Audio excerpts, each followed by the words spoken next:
বান্দা যখন জান্নাতের মধ্যে ঢুকে যাবে, নজর দিয়ে দেখবে কত সুন্দর রং বেরঙের ফল দেখা যায়। জান্নাতি বান্দার মনে যাবে একটা ফল খাওয়ার জন্য।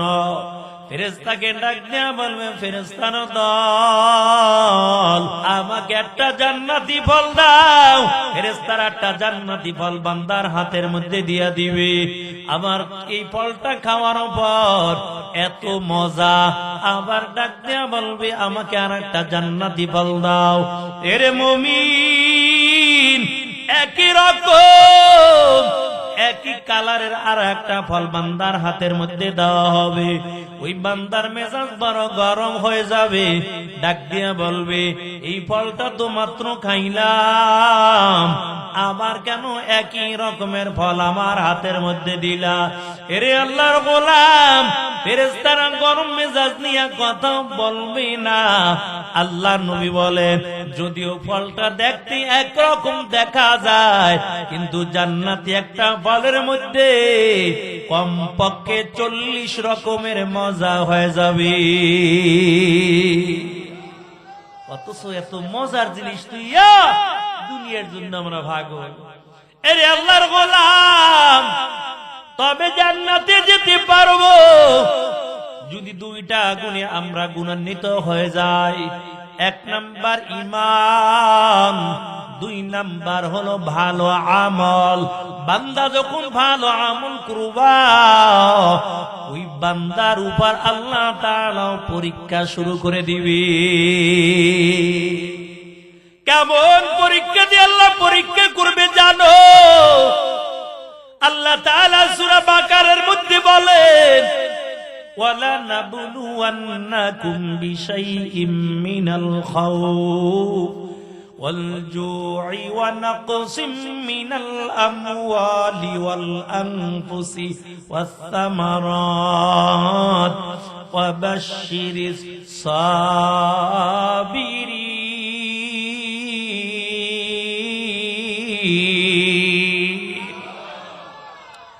নবীর উম্মতের দল, আল্লাহ তাআলা বলেন, অবশ্যই অবশ্যই আমি তোমাকে পরীক্ষার সম্মুখীন করবই করব। পরীক্ষা দেওয়া ছাড়া মালিকের জান্নাতে যাওয়া যাবে না। তবে আল্লাহর কাছে দোয়া করবেন, আল্লাহ পরীক্ষায় যখন ফালাইবা, আবার তুমি আমাকে পরীক্ষায় পাশ করাইয়া দিও। কারণ তোমার পরীক্ষায় আমার পাশ করার যোগ্যতা নাই। ওদার মালিক, পরীক্ষা তুমি আমাকে করবা, আবার তুমি আমাকে পরীক্ষায় পাশ করাইয়া দিও। এরে আল্লাহর গোলাম, আল্লাহ বলেন, খাউফ আমি ভয় দিয়া তারপর পরীক্ষা করব। অলজু, আল্লাহ বলেন আমি ক্ষুধা দিয়া তারপর পরীক্ষা করব। এরে মুমিন, ফল ফলাদি গুলো বিয়োগ করে পরীক্ষা করবে, তোমার সন্তানগুলো আলাদা করে পরীক্ষা করবে। অল্প বয়সে সন্তানগুলো দুনিয়া থেকে আল্লাহ তাআলা নিয়ে যাবে। অথচ আমাদের সমাজে দেখা যায়, অনেকের অল্প ছোট্ট বাচ্চা যখন মারা যায়, অনেক মা বোনেরা হাতটা জমিনে থাপড়ায় আর বলে, আল্লাহ বুঝি আর কাউরে সহে দেখলো না, আমারই দেখলো। নাউজুবিল্লাহ। এমন কথা বললে ঈমান চলে যায়। তোমাকে আল্লাহ পরীক্ষার মধ্যে ফালাইলো, তুমি আল্লাহর কাছে দোয়া করো, আল্লাহ তুমি ধৈর্য ধারণ করা তৌফিক দিয়া দাও। এরে মুমিন, যাদের ছোট্ট বাচ্চাগুলো দুনিয়া থেকে বিদায় হয়ে যায়, কিয়ামতের ময়দানে আমার আল্লাহ ডেকে বলবেন, এরে বান্দা যাও, আজকে তুমি আমার জান্নাতের মধ্যে ঢুকে যাও। ওই ছোট্ট বাচ্চা ডাক দিয়া বলবে, আল্লাহ আমি এখন তোমার জান্নাতের মধ্যে আমি ঢুকবো না। আমার আল্লাহ ডেকে বলবে, রে বান্দা বলো, কেন তুমি আমার জান্নাতের মধ্যে ঢুকবা না? ছোট্ট মাসুম বাচ্চা ডেকে ডেকে বলবে, আল্লাহ হাসরের ময়দানে একটু আমার মাকে একটু হাজির করে দাও। হাসরের মাঠে একটু আমার বাবাকে হাজির করাও, আমার মাকে একটু আজকে আমি দেখতে চাই। হাসরের ময়দানে আমার বাবাকেও আমি একটু দেখতে চাই। আরে আল্লাহর গোলাম, আমার আল্লাহ একজন ফেরেশতাকে মায়ের সূরত দিয়ে দাঁড় করাবেন, আর একজন ফেরেশতাকে বাবার সূরত দিয়ে দাঁড় করাইয়া দিবেন। আল্লাহ ডাক দিয়া বলবে, রে বান্দা, এটা তোর মা আর এটা তোর বাবা। ওই ছোট্ট মাসুম সন্তান মনের মধ্যে বড় আনন্দ নিয়া দৌড় দিয়া যাই মায়ের গলাটা জড়াইয়া ধরবে, আবার মনটা বেজার করে মায়ের গলা ছেড়ে দিবে, আবার দিলের মধ্যে বড় আনন্দ নিয়া বাবার গলাটা ধরবে, আবার মনটা বেজার করে বাবার গলা ছেড়ে দিবে। আমার আল্লাহ ডাক দিয়া বলবে, রে বান্দা, কেন তোর মায়ের গলা ধরে আবার মনটা বেজার করে ছেড়ে দিলাম? কেন তোমার বাবার গলাটা ধরে আবার মনটা বেজার করে ছেড়ে দিলাম? ওই ছোট্ট মাসুম সন্তান ডেকে ডেকে বলবে, আল্লাহ, এটা আমার মা না, এটা আমার বাবাও না। আল্লাহ ডেকে বলবে, রে বান্দা, কেমন করে তুমি বললা এটা তোমার মা না, এটা তোমার বাবাও না? কেমন করে তুমি বুঝলা? ছোট্ট মাসুম সন্তান ডাক দিয়া বলবে, আল্লাহ, যখন ছোট্টবেলা আমি আমার মায়ের কোলটা খালি করে চলে আসলাম, আজরাইল যখন আমার জানটা কবজ করে নিয়ে আসলো, আমার মায়ের ভালোবাসা আমার প্রতি এত বেশি, ওদের মালিক, আমি যখন আমার মায়ের গলাটা ধরলাম, তা ধরে আমার নাকটা আমার মায়ের বুকের সঙ্গে লাগাইলাম, কই এই নাক দিয়ে তো আমার মায়ের কলিজা পোড়া গন্ধ পাই না। আমার মায়ায় আমার মায়ের কলিজাটা পুরে সারকার হয়ে গেছিল, কই আমার নাক দিয়ে তো আমার মায়ের কলিজা পোড়া গন্ধ পাই না। এই জন্য আমি বুঝলাম এটা আমার মা না, ওদের মালিক। আবার যখন বাবার গলাটা ধরলাম, আমার নাকটা আমার বাবার মুখের মধ্যে লাগাইলাম, কই আমার নাক দিয়া তো আমার বাবার কলিজা পোড়া গন্ধ পাই না। যার কারণে বুঝলাম এটা আমার বাবাও না, এটা আমার মাও না। এরে আল্লাহর গোলাম, আল্লাহ তাআলা ডাক দিয়া বলবে, ও ফেরেশতার দল, এই বান্দার আসল মা বাবাকে আজকে হাজির করে দাও। আসল মা বাবাকে যখন হাজির করা হবে, মা বাবার হাতটা ধরে ছোট্ট মাসুম সন্তান আল্লাহর জান্নাতে নিয়ে যাবে। এর যুবক, আজকে কত ব্যবসায়ী ভাইরা আছে, কত যুবক ভাইরা আছে, কোন আনন্দের দিনটা কাটাও, অথচ মা বাবার খবরটা নাও না। মা বাবার কাছ থেকে দোয়া লইবা, তোমার জীবনটা বড় ধন্য হয়ে যাবে। কারণ আল্লাহ রাসূল বলেন, قال النبي صلى الله عليه وسلم الجنة تحت أقدام الأمهات। আল্লাহ রাসূল বলেন, জান্নাত তোমার মায়ের পায়ের নিচে, জান্নাত তোমার মায়ের পায়ের নিচে। কয় মায়ের খেদমত করবা তো আল্লাহ জান্নাতের মালিক বানাইয়া দিবে। অথচ আজকে মা বাবার সেবা করি না, বিবি নিয়া কত সুখে শান্তিতে দিন কাটাই, মা বাবা গ্রামের বাড়ি কত শীতের রাত কষ্ট করে। এর যুবক, যার মা জীবিত, মা বাবার কাছ থেকে দোয়া লইবা। কোন আল্লাহ তাআলাই বলেন, অকদা রব্বুকা আল্লা তা'বুদু ইল্লা ইয়াহু ওয়া বিল ওয়ালিদাইনি ইহসানা। আল্লাহ বলেন, মা বাবার সঙ্গে ভালো ব্যবহার করো। আর নবী বলেন, মায়ের চেহারার দিকে নেক নজর দিয়ে একটাবার তাকাইবা তো একটা কবুল হজের সওয়াব আল্লাহ তাআলা আমলনামায় দিয়ে দিবেন। এই ময়দান থেকে কত যুবক বাড়ি চলে যাবে, কত যুবক মোনাজাত দিয়া বাসায় যাবে, ঘরের দরজার সামনে দাঁড়াবে, মনটা বড় বেজার। কারণ মাকে মা বলে ডাক দিতে পারবে না, বাবাকে বাবা বলে ডাক দিতে পারবে না। ওই মা বাবা দুনিয়ার জমিনের মধ্যে নাই। এরে আল্লাহর গোলাম, আর যাদের মা বাবা দুনিয়ার জমিনের মধ্যে জীবিত আছে তাদের কপাল কত ভালো। মা বাবা যদি সন্তানের জন্য দোয়া কুনি দেয়, ওই দোয়ার মধ্যে কোনো পর্দা থাকে না, সাথে সাথে আমার আল্লাহ দোয়াটা কবুল করে না। আজকে হাদিয়া লইয়া যায় পীর সাহেবের কাছে, হুজুর একটু দোয়া করেন, আমার ব্যবসায় লাভ নাই, একটু দোয়া করেন। হাদিয়া লইয়া যাই বড় হুজুরের কাছে, আরে একটা আপেল নিয়ে তোমার হাত দিয়া তোমার মায়ের মুখের মধ্যে দাও, আল্লাহ আরো ধন্য হয়ে যাবে। কারণ মা বাবার দিল থেকে যখন দোয়া আসবে, দুনিয়ায় কোনো প্রমাণ নাই যদি কাবা করে ইমামও দোয়া করে, দোয়া কবুল হতেও পারে নাও হতে পারে। আর যদি মা সন্তানের জন্য দোয়া করে, দোয়ার মধ্যে কোনো পর্দা থাকে না, আল্লাহ সাথে সাথে কবুল করে নেয়। অথচ যেই গাছে ঢিল মারলে ফল পড়বে ওই গাছে ঢিল মারি না, যেই জায়গায় ঢিল মারলে পাতাও পড়বে না ওই জায়গায় আমরা ঢিল মারতে থাকি। এরে যুবক, অনেকের মা নাই বাবা নাই, বছর বছর পার হয়ে যায়, মা বাবার কবরের পাশেও দাঁড়াই না। আর কত যুবক বন্ধু বান্ধবের সঙ্গে আড্ডা দিয়া তারপরে বাস রিজার্ভ কইরা ওই মাজার জিয়ারত করার জন্য চলে যায়, অথচ ওই সন্তান মা বাবার কবরের পাশে দাঁড়ায় না।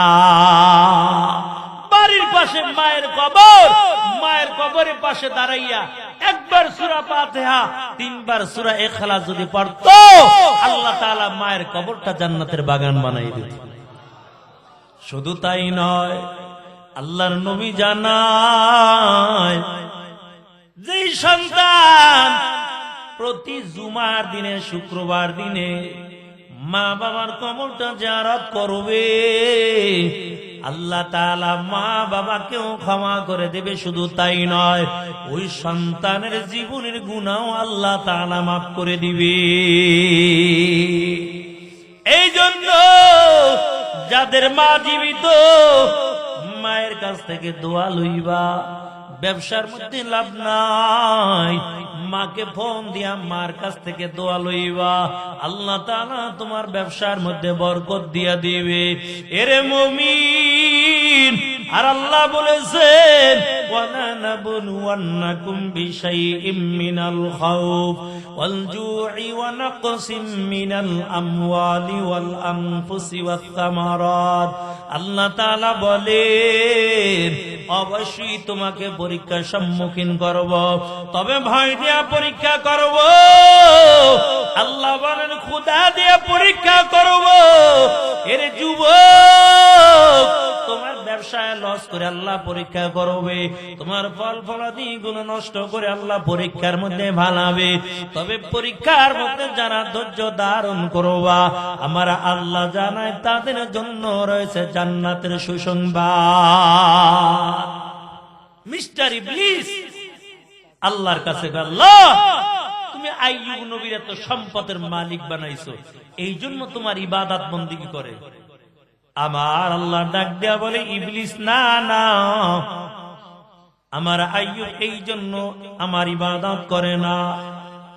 এর ইবলিস, আমার আইয়ুব নবী একমাত্র আমি আল্লাহর জন্য বড় পাগল। এর আল্লাহর গোলাম ইবলিস ডাক দেয়া বলে, আল্লাহ তুমি আমাকে একটু ক্ষমতা দিয়া দাও, আমি একটু আইয়ুব নবীর একটু পরীক্ষা করতে চাই। আল্লাহ তাআলা বলে, ইবলিস যাও, আমি তোমাকে ক্ষমতা দিয়ে দিলাম।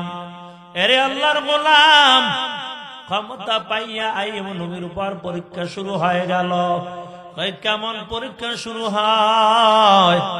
আইয়ুব নবীর হাজার হাজার বকরি ছিল, আইয়ুব পয়গম্বরের হাজার হাজার উট ছিল।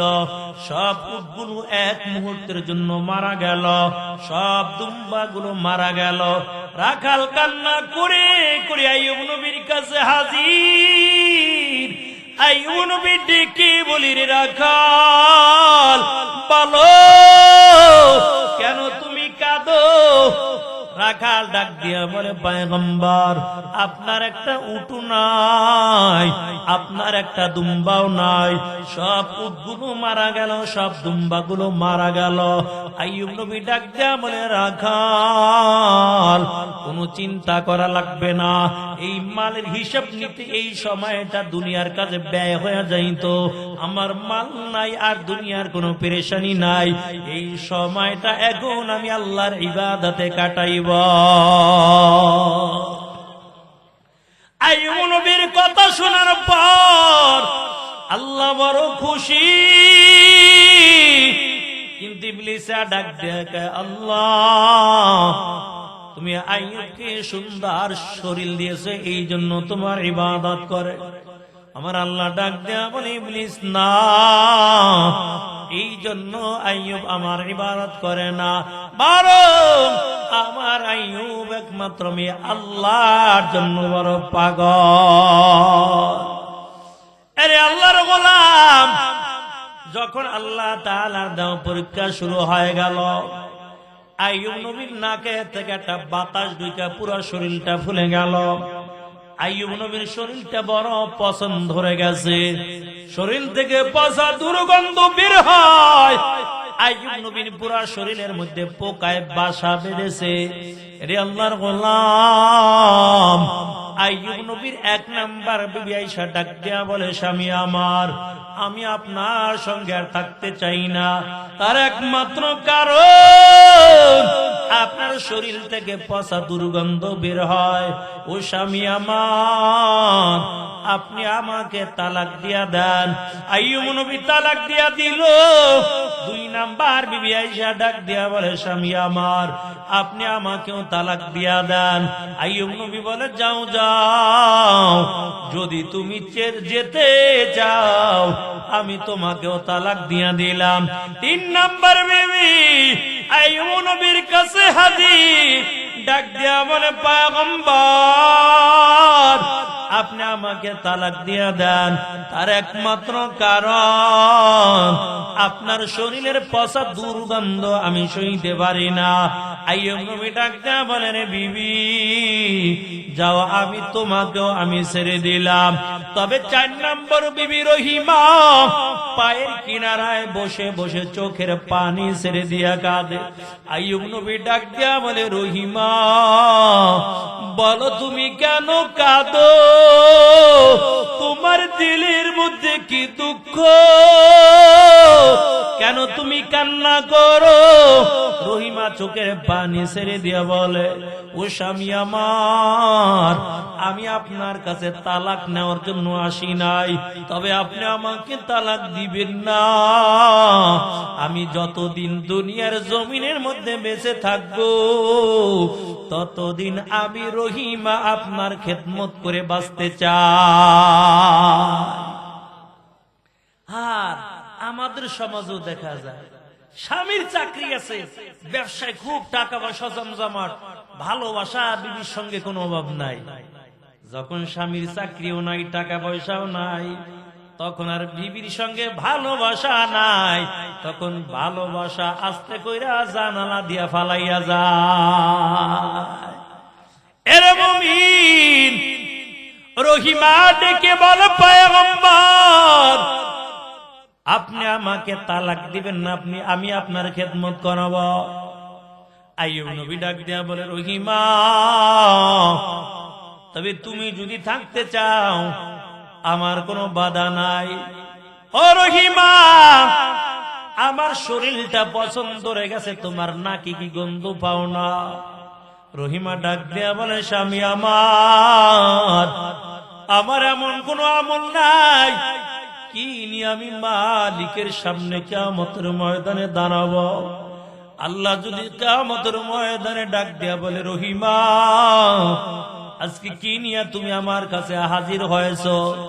ও স্বামী আমার, কিয়ামতের ময়দানে আমি আল্লাহর কাছে বলবো, আল্লাহ আমি এমন কোন আমল করতে পারি নাই, তবে দুনিয়ার জমিনে তোমার একজন পাঠানো পয়গম্বর আইয়ুব নবীর খেদমত করে করে দুনিয়া থেকে বিদায় হয়েছে।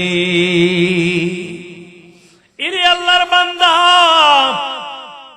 কিছুদিন পর এলাকার লোকেরা ডেকে ডেকে বলে, ও রহিমা, আইয়ুব নবীকে নিয়ে এলাকার মধ্যে থাকতে পারবা না, কারণ আইয়ুব নবীর শরীর থেকে পচা দুর্গন্ধ বের হয়। আইয়ুব নবীকে নিয়ে তুমি এলাকা থেকে চলে যাও। ওদিক থেকে রহিমা বড় চিন্তার মধ্যে পড়ে গেল। তার একমাত্র কারণ, আইয়ুব নবী দাঁড়াতেও পারে না, বসতেও পারে না। কেমন করে আইয়ুব নবীকে নিয়ে এখন কোথায় যাবে?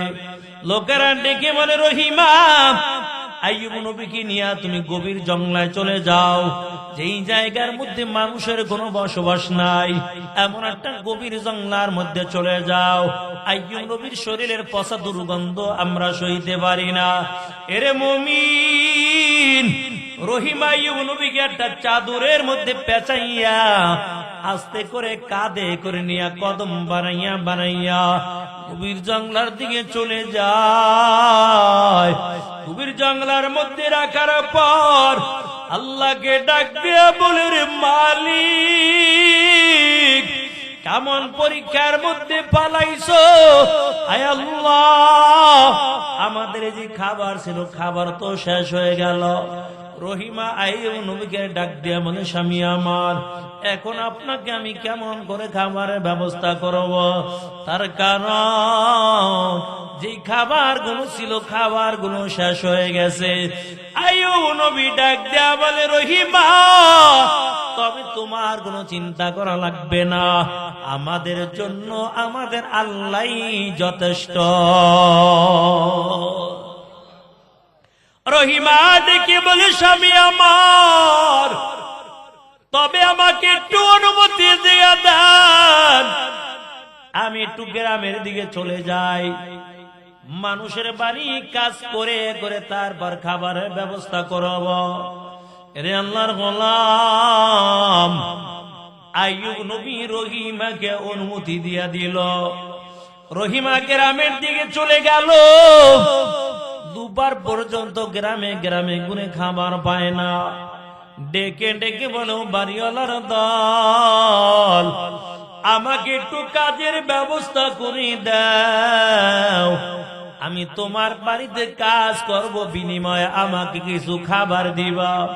এরে আল্লাহর গোলাম, কোনদিন খাবার পাইতো আইনা আইয়ুব নবীরে খাওয়াইতো, তাও দুনিয়ার কোন চামিচ দিয়া খাওয়াইতো না। রহিমা খাবারটা মুখের মধ্যে নিয়ে চিবাইয়া নিজের জিহ্বাটাকে চামিচ বানায়া তারপরে আস্তে করে আইয়ুব নবীর মুখের মধ্যে দিয়া দিত। কারণ আইয়ুব নবীর পুরা মুখটা পোকায় গুলে খাইতেছে, পুরা মুখের গোস্ত গুলো পছন্দই গেছে। আপনার আমার বিবি হলে এমন খেদমত করতে পারতো না, কই তো আর তাড়াতাড়ি মরে না। অথচ রহিমা আইয়ুব নবীর কাছে বসে বসে তারপর খেদমত করে। খাবারটা দুনিয়ার কোন চামচ দিয়া দেয় না, কারণ মুখের মধ্যে ব্যথা পাবে। ওই রহিমার জিহ্বাটাকে চামচ বানায়া খাবারটা জিহ্বার মাথায় নিয়ে আইয়ুব নবীর মুখের মধ্যে দিয়া দেয়। এরে আল্লাহর গোলাম, এমন করে করে দিন চলে যায়, এমন করে করে মাস চলে যায়, বছর চলে যায়। রহিমা আমার গ্রামের দিকে চলে গেল। দুবার পর্যন্ত গ্রামে গ্রামে ঘুরে খাবার পায় না। যেতে যেতে একজন সওদাগরের বাড়ি যায়। সওদাগরের বাড়িতে যাইয়া ডেকে ডেকে বলে, ওরে ভাই, কে আছো? আমাকে একটু কাজের ব্যবস্থা করে দাও, আমি তোমার বাড়ি কাজ করতে চাই, এর বিনিময়ে আমাকে কিছু খাবারের ব্যবস্থা করে দিবা। সওদাগরী বিবি রহিমার চেহারার দিকে যখন তাকায়, এত সুন্দরী রূপসী দেখতে পায়, ডাক দিয়া বলে, রহিমা বলো সত্যিকারে তুমি কাজের মেয়ে কিনা? কারণ তোমাকে তো কাজের মেয়ের মতন দেখা যায় না, তোমাকে একজন বিশ্ব সুন্দরী মতন দেখা যায়।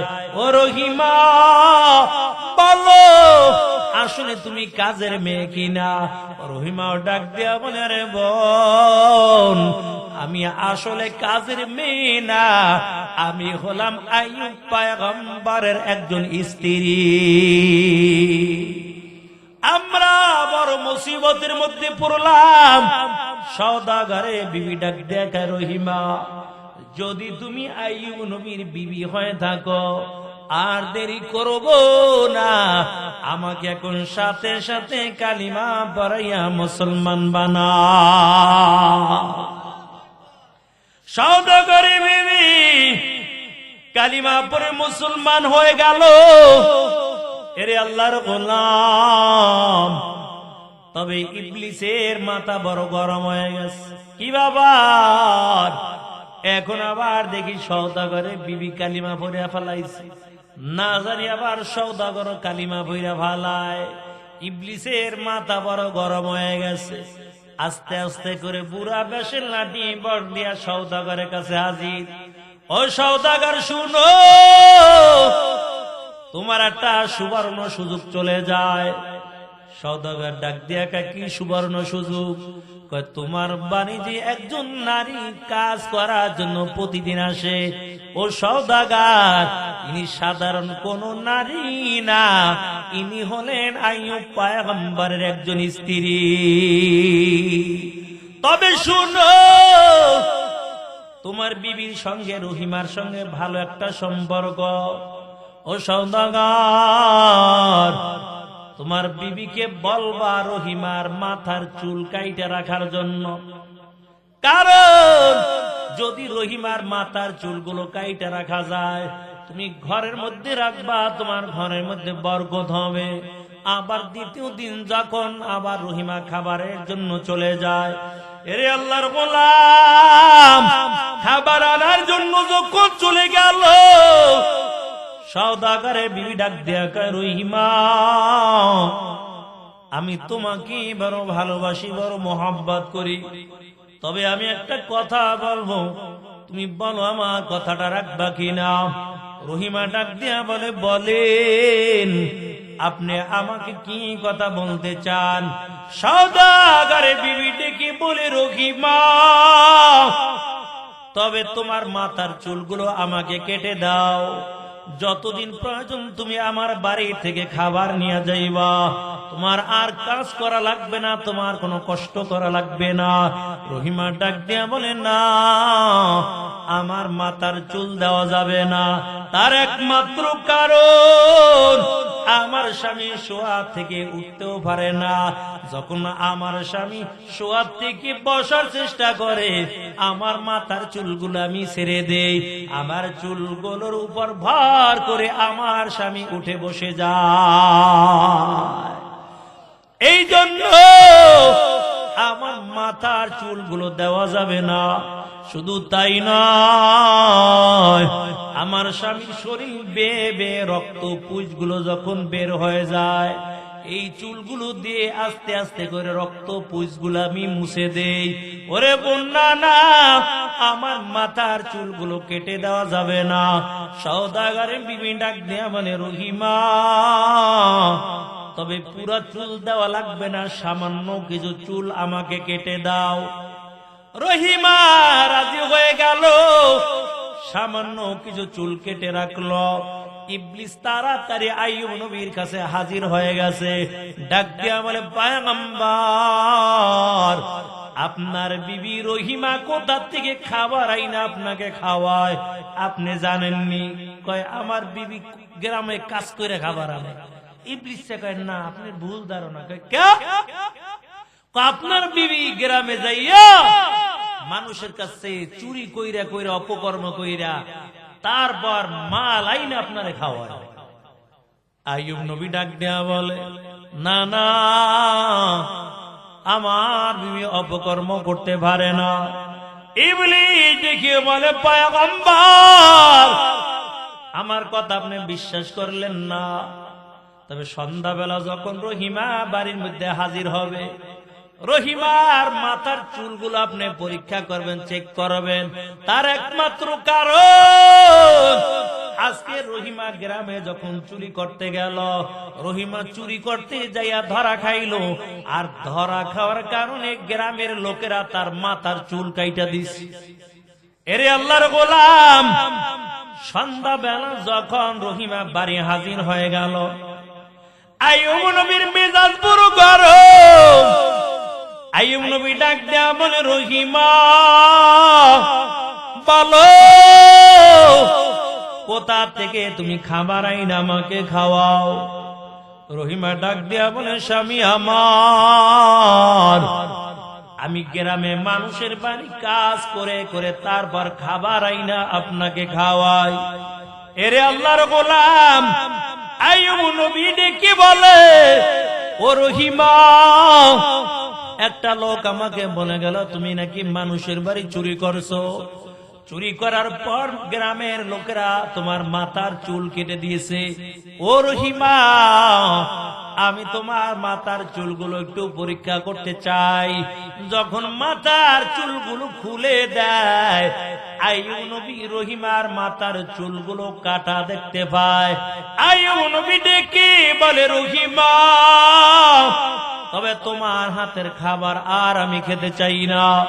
ও রহিমা, তবে আমি আল্লাহর কসম খেয়ে বললাম, আল্লাহ যদি আমাকে সুস্থ করে দেয়, আমি 100 বেতের আঘাত আমি তোমাকে করব। মেজাজ বড় গরম। আল্লাহর নবী তো গরম মেজাজ নিয়ে ডেকে বলে, ও রহিমা, তুমি আর খাবার নিয়ে আমার কাছে আসবা না। আইয়ুব নবীর কাছেও রহিমা যায় না ভয়। এরে আল্লাহর বান্দা, রহিমা একটু দূরে বসে আসমানের দিকে তাকাই আল্লাহর কাছে কান্না করে, আল্লাহ, আমি গুনাহ করছি কিনা আল্লাহ তুমি ভালো জানো, দুনিয়ায় আমার সাক্ষী কেউ নাই। কেমন করে আমার স্বামীকে বুঝাইব আল্লাহ, তবে দুনিয়ার জমিনে আমার সাক্ষী রে, আমার সাক্ষী হল একমাত্র তুমি। এরে মুমিন, আবার পরের দিন রহিমা গ্রামে চলে যায়। খাবার আইনা আইয়ুব নবীর কাছে হাজির করে দিল। আইয়ুব নবী খাবার খায় না। আবার চলে গেল, দ্বিতীয় দিন চলে গেল, খাবার কাজের জন্য আবার গ্রামে বের হয়ে গেল। আল্লাহ তাআলা জিবরাইলকে পাঠাইয়া বলে, জিবরাইল যাও, আমার বন্ধু আইয়ুবের কাছে চলে যাও, দেখো আইয়ুব নবী কেমন আছে। জিবরাইল আমিন আইয়ুব নবীর কাছে হাজির। আইয়ুব নবীর কাছে দাঁড়াইয়া সালাম দিল। আইয়ুব নবী জিবরাইলের সালামের উত্তর দেয় না। অনেকক্ষণ পর জিবরাইলের সালামের উত্তর আইয়ুব নবী দিয়ে দিল। জিবরাইল আমিন ডেকে বলে, নবী আমার, এতক্ষণ পর কেন আপনি সালামের উত্তরটা দিলেন? ও পয়গম্বর, আপনাকে তো আমি অনেক আগে সালাম দিয়েছিলাম, এতক্ষণ পর আপনি কেন সালামের উত্তরটা দিলেন? আইয়ুব নবী ডেকে বলে, রে জিবরাইল, আমার মুখের গোস্তগুলো পোকায় খাইলো, তবে কোনদিন আমি মালিকের কাছে দোয়া করি নাই। এই মাত্র আমার জিহ্বাটা একটা পোকায় গোস্তগুলো, জিহ্বার গোস্তগুলো খাইতেছিল। এই সময় তুমি আমাকে সালাম দিছো, তবে আমি যদি সালামের উত্তর দিতাম, আমার জিহ্বা লালাইগা পোকাটা পড়ে যাইত। আর এই পোকায় যদি কিয়ামতের ময়দানে আল্লাহর কাছে মামলা নিয়ে বলতো, আল্লাহ, ওই দিনের রিজিক তুমি রেখেছিলে আইয়ুব নবীর মুখের গোশত, কিন্তু আইয়ুব নবী পেট ভরে তার মুখের গোশত খেতে দেয় নাই। আল্লাহ, আজকে তুমি আইয়ুব পয়গম্বরের বিচারটা করো। ও জিবরাইল, এই জন্য ওই পোকাটায় গোশত খেয়ে তারপর যখন পড়ে যায়, তারপরে আমি আইয়ুব আপনার সালামের উত্তর দিয়া দিলাম। আইয়ুব নবী ডেকে বলে, ও জিবরাইল, তবে আপনি একটু আল্লাহর কাছে বলেন, আমার পুরো শরীরের মধ্যে পোকায় বাসা বাঁধল, আমার মুখের গোশত গুলো পোকায় খাইল, আমি কোনদিন আল্লাহর কাছে দোয়াও করলাম না।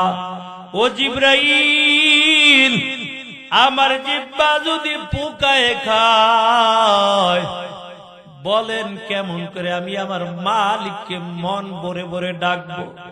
ও জিবরাইল, একটু আপনি আল্লাহর কাছে বলেন, আমার শরীরের সব বস্তু যদি পোকায় খায় আমার কোনো দুঃখ নাই, তবে আমার জিহ্বাটা যেন আল্লাহ পোকার থেকে হেফাজত রাখে, কারণ আমার জিহ্বা যদি ভালো থাকে, এই জিহ্বা দিয়া আমি মন ভরে ভরে আমার আল্লাহকে ডাকতে থাকব। এরে আল্লাহর গোলাম, আমার আল্লাহ ডেকে বলে, জিবরাইল, আমার বন্ধুকে বলে দাও, আমার বন্ধু আইয়ুবকে আমি পরীক্ষার মধ্যে ভালাইলাম, আমার বন্ধুকে আমি আবার পরীক্ষায় পাশ করাইয়া নিলাম, আর আমার বন্ধুর পরীক্ষা দেওয়া লাগবে না। ও জিবরাইল, তবে আমার বন্ধুকে বলো একটু পায়ের গোড়ালি দিয়া জমিনের মধ্যে আঘাত করার জন্য।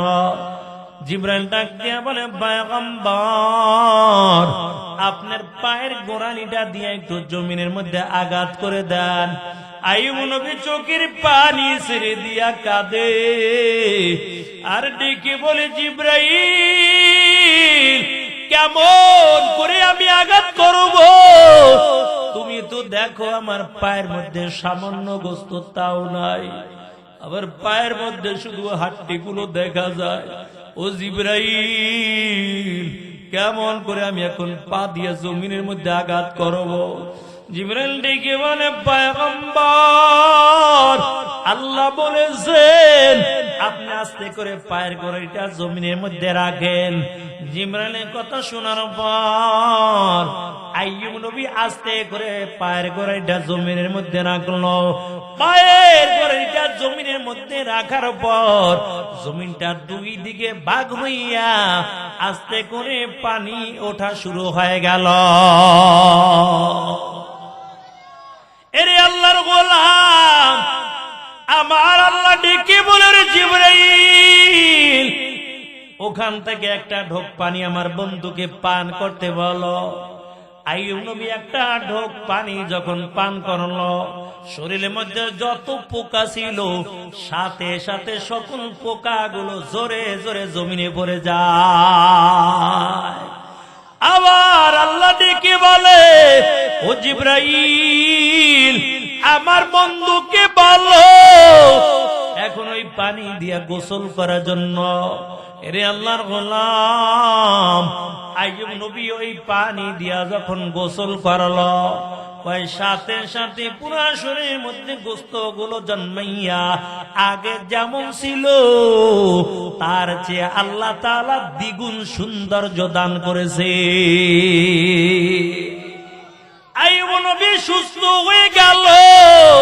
এরে আল্লাহর গোলাম, আল্লাহ ডেকে বলে, ওরে জিবরাইল, আমার বন্ধু আইয়ুবকে আমি সুস্থ করে দিলাম, আমার বন্ধু এখন দুনিয়ার পোশাক আমার বন্ধুকে পরাবো না। ও জিবরাইল, আমার বন্ধুর জন্য জান্নাত থেকে আমার পক্ষ হইতে 5টা হাদিয়া লইয়া যাও। ও জিবরাইল, 1 নাম্বার, আমার বন্ধুর গায়ের জামাটা নিয়ে যাও, আমার বন্ধুর পরনের কাপড়টা নিয়ে যাও, আমার বন্ধুর জন্য একটা নামাজের মুসাল্লা নিয়ে যাও। আবার বন্ধু আইয়ুব নবীর জন্য সুন্দর একটা জান্নাতি নূরের টুপি নিয়ে যা। আইয়ুব পয়গম্বর সুন্দর করে যখন পানি দিয়ে গোসল করে বসে আছে, জিবরাইল আমিন 5টা হাদিয়া নিয়ে আইয়ুব নবীর কাছে হাজির হয়ে গেল। ডাক দিয়া বলে, পয়গম্বর, আমার আল্লাহ আপনার জন্য হাদিয়া পাঠাইছেন।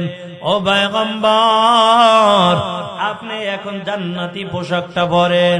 এই যা নামাজের মুসাল্লাটা আল্লাহ আপনাকে দিয়েছেন, এই নূরের টুপি আল্লাহ তাআলা আপনাকে দিয়েছেন।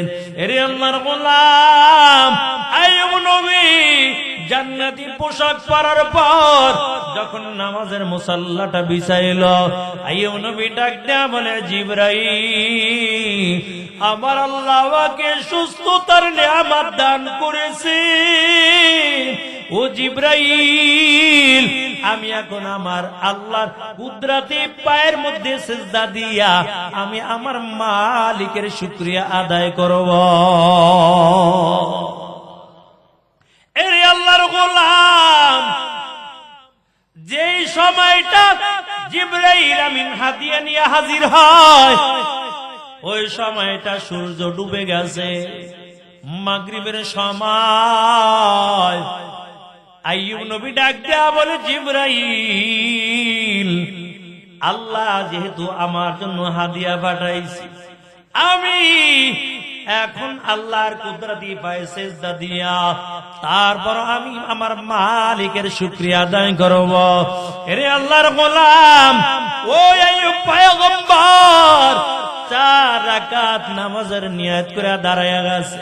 আল্লাহু আকবার বলে যখন 4 রাকাত নামাজের নিয়ত করলো, 1 রাকাত পড়লো, 2 রাকাত আদায় করলো, 3 রাকাত নামাজ আদায় করার পর আইয়ুব নবী ডানে বামে সালাম ফিরায়, জিবরাইল আমিন পিছন থেকে লোকমা দেয়, ও পয়গম্বর, আপনি তো 4 রাকাত নামাজের নিয়ত করেছিলেন, কেন 3 রাকাত নামাজ আদায় করলেন? আল্লাহ ডাক দিয়া কয়, জিবরাইল, তুমি লোকমা দাও কা? তুমি তো মুসল্লি না, তুমি কেন লোকমা দিলা? জিবরাইল ডাক দিয়া বলে, আল্লাহ, এই জায়গায় আমি সারা আর কেউ না, কে লোকমা দিবে? আইয়ুব নবী তো 4 রাকাত নামাজের নিয়ত করেছিল, 3 রাকাত নামাজ আদায় করে সালাম ফিরাইল। আল্লাহ ডেকে বলে, ওরে জিবরাইল, তবে শুনো, আমার বন্ধু আইয়ুব নবী 3 রাকাত নামাজ আদায় করে তারপর সালামটা ফিরাইল। ও জিবরাইল, আমি দুনিয়ার মধ্যে আমার বন্ধু মুহাম্মাদের উম্মতের জন্য এই মাগরিবে 3 রাকাত নামাজ আমি আল্লাহ আমার বন্ধুর উম্মতের জন্য ফরজ করে দিব।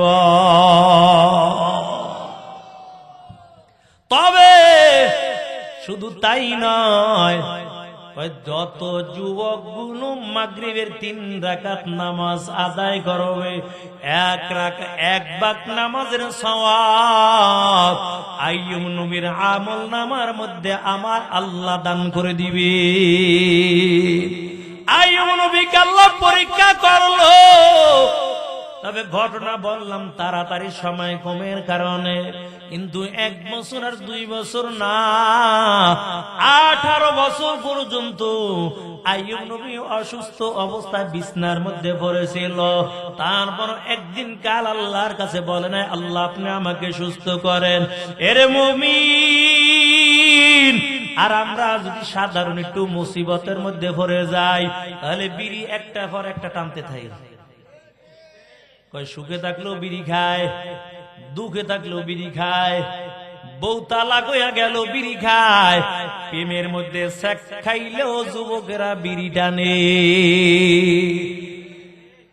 এটা টানতেই থাকে, কিরে এই বয়সে বিড়ি দল লিখা, চিন্তায় আছে, মাথা চিন্তায় পড়ে গেছে। আরে আল্লাহর গোলাম আর নবীরা সাহাবায়ে কেরাম যখন মুসিবতে পড়তো, আল্লাহর কুদরতি পায়ে সিজদা দিয়া মালিকের কাছে সাহায্য চাইতো। এরে যুবক, কেন আমরা বিড়ি টানি? আমাদের ঈমান হলো দুর্বল। আমাদের ঈমান দুর্বল থাকার কারণে আল্লাহ বলেন, ইন্নাল্লাযীনা আমানু ওয়া আমিলুস সালিহাত কানাত লাহুম জান্নাতুল ফিরদাউসি নুজুলা। এর মুমিন, এই জন্য আল্লাহ দুনিয়ার সকল মানুষদেরকে জানায়, নিশ্চয়ই ঈমানটা আনার করার পর যারা ভালো আমল করবা আল্লাহ তাদের জন্য রেখেছে জান্নাতুল ফিরদাউস। ছোট্ট একটা ঘটনা বলে শেষ করব, থাকবেন তো না? ভাগবেন? কারা কারা থাকবেন না দেখি তো? না, দেখা যায় কিছু আছে। এরে আল্লাহর গোলাম জুনায়েদ বাগদাদি, ছোট্ট বালক, ঈমানটা কেমন মজবুত ছিল। যেই জুনায়েদ বাগদাদির হাতে হাত দিয়া 1 লক্ষ খ্রিস্টান মুসলমান হয়ে গেছে। জুনায়েদ বাগদাদি খ্রিস্টান একজন যুবকের সঙ্গে ভালো সম্পর্ক ছিল। খ্রিস্টান যুবক জুনায়েদ বাগদাদির কাছে আসার পর আবার তাড়াতাড়ি যাওয়ার জন্য বড় ব্যস্ত হয়ে গেল। জুনায়েদ বাগদাদি কি বলে, যুবক তুমি আসলে আবার তাড়াতাড়ি যাওয়ার জন্য কেন ব্যস্ত হয়ে গেলাম? খ্রিস্টান যুবক কয়, জুনায়েদ, তোমাদের মুসলমানের যেমন অনুষ্ঠান হয়, আমাদের খ্রিস্টানদের একটা বড় অনুষ্ঠান আছে। আমাদের খ্রিস্টান পাদ্রী হাজির থাকবে আর একটা উপদেশ দিবে, আমরা সারা বছর উপদেশ মেনে নিব। জুনায়েদ বাগদাদি ডেকে বলেন, যুবক আমিও তোমার সঙ্গে যেতে চাই। খ্রিস্টান যুবক ডাক দিয়ে বলে, জুনায়েদ না না, ওই জায়গার মধ্যে কোনো মুসলমানের সন্তান যেতে পারে না, কারণ যদি কোনো মুসলমানের সন্তান যায় তাকে বন্দী করে শাস্তি দেয়। জুনায়েদ বাগদাদি নেকি বলেন, যুবক আমাকে নিয়ে তোমার চিন্তা করা লাগবে না, কারণ মুসলমান ভালো করে জানে দুনিয়ায় মুসলমানের কেউ নাই, তবে মুসলমানের সঙ্গে আল্লাহ আছে। জুনায়েদ বাগদাদি চলে গেল। খ্রিস্টান পাদ্রী দামি সিংহাসন সাজাইল। দামি সিংহাসনের মধ্যে খ্রিস্টান পাদ্রী বসে গেল। সামনে লক্ষ লক্ষ খ্রিস্টান শ্রোতার দল। খ্রিস্টান পাদ্রী দামি সিংহাসনের মধ্যে বসার পর এমন করে জিহ্বা নাড়ায়, ঠোঁটটা নাড়ায়, কিন্তু জবান দিয়া কথা বের হয় না। শ্রোতারা ডাক দিয়া কয়, কি ব্যাপার, আপনার জিহ্বা নড়ে, ঠোঁট নড়ে, কথা বলতে চান কিন্তু কথা বের হয় না। খ্রিস্টান পাদ্রী ডাক দিয়া বলে, কেমন করে কথা বলবো, কারণ এই মজলিসের মধ্যে একজন মুসলমানের সন্তান আছে। শ্রোতারা ডেকে বলে, কই মুসলমানের সন্তান কই, একটু দেখাইয়া দেন, আমরা বন্দী করে শাস্তি দিব। খ্রিস্টান পাদ্রী কয়, না না, বন্দী করা লাগবে না, কারণ আমিও দিলে দিলে একজন খাঁটি মুসলমান খুঁজতেছি, তবে আমার মনে হয় এটা সাধারণ কোন মুসলমান না, এটা খাঁটি একজন মুসলমানের সন্তান হবে। জুনায়েদ বাগদাদিকে কাছে ডাকা হলো। ডেকে বলে, জুনায়েদ বলো তুমি এই জায়গায় কেন আসছো? কাছে ইসলামের দাওয়াত দেওয়ার জন্য, দিনের দাওয়াত দেওয়ার জন্য। কত বড় সাহস! যেই জায়গায় লক্ষ লক্ষ খ্রিস্টান শ্রোতার দল, ওই জায়গায় জুনায়েদ বাগদাদি দাঁড়াইয়া বলে, আমি এখানে আসলাম একমাত্র ঈমানের দাওয়াতটা দেওয়ার জন্য। খ্রিস্টান পাদ্রী ডেকে বলে, ও জুনায়েদ, তবে শুনো, ঈমান আনবো, তবে একটা শর্ত আছে। কি শর্ত? কয়, তোমাদের উলামায়ে কেরামদেরকে ডাকো, আমি কিছু প্রশ্ন করব, যদি কোরআন হাদিস দিয়ে উত্তর দেয় আমি আর দেরি করব না, কালিমা পড়ে মুসলমান হয়ে যাব। জুনায়েদ বাগদাদি রাহমাতুল্লাহ আলাইহি শত শত উলামায়ে কেরামকে হাজির করলো। আর এক পাশে লক্ষ লক্ষ খ্রিস্টান শ্রোতার দল। খ্রিস্টান পাদ্রী দামি সিংহাসনের মধ্যে বসার পর ডেকে বলে, ও মুসলমান ওলামায়ে কেরাম, বলো তোমরা আমার প্রশ্ন উত্তর দিতে পারবা কিনা? যদি উত্তর সঠিক হয় আমি কালিমা পড়ে মুসলমান হব, আর যদি উত্তর সঠিক না হয় আমি তোমাদের বন্দী করে শাস্তির ব্যবস্থা করব। সব মুসলমান ওলামায়ে কেরাম রাজি হয়ে গেল। খ্রিস্টান পাদ্রী দামি সিংহাসনের মধ্যে বসার পর ডাক দিয়ে আবার, মুসলমান ওলামায়ে কেরাম শুনাও, আমার এক নাম্বার প্রশ্ন, বলো আল্লাহ এখন কি করে? 2 নাম্বার প্রশ্ন, বলো আল্লাহ কোন দিকে তাকানো আছে? 3 নাম্বারে বলো কোন জায়গায় সূর্যের আলোটা একবার পড়েছিল? 4 নাম্বারে বলো কোন কবর জিন্দা ছিল? কবরে বাসিন্দাও ছিল জিন্দা, আবার জিন্দা কবরটা চলাফেরা করেছে। সব মুসলমান ওলামায়ে কেরাম মাথা নিচু দিয়ে বসে আছে, তবে দিলটা মালিকের সঙ্গে লাগাইয়া দোয়া, আল্লাহ যুগে যুগে মুসলমানের বিজয়ের মালা পরাইছে, আজকেও মুসলমানের বিজয়ের মালাটা তুমি পরাইয়া দিও। ওদার মালিক আল্লাহ, বেঈমানের সামনে মুসলমানের বেইজ্জতি কইরো না। রে আল্লাহর গোলাম, এমন করে করে যখন দিলটা লাগাইয়া দোয়া করা শুরু করলো, আল্লাহ দোয়া কবুল করে ফালাইছে। হঠাৎ করে ছোট্ট বালক জুনায়েদ বাগদাদি দাঁড়াইয়া বলে, ও মুসলমান ওলামায়ে কেরাম শুনো, তোমাদের কোনো চিন্তা করা লাগবে না। খ্রিস্টান পাদ্রীর 4 প্রশ্নের উত্তর দেওয়ার জন্য আমি জুনায়েদ বাগদাদি একাই যথেষ্ট।